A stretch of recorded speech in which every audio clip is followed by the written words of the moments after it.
The manufacturing process is called gear hopping.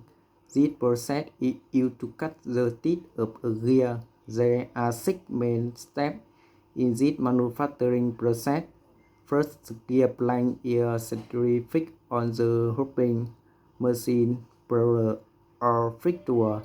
Next, the plank starts to rotate slowly and evenly.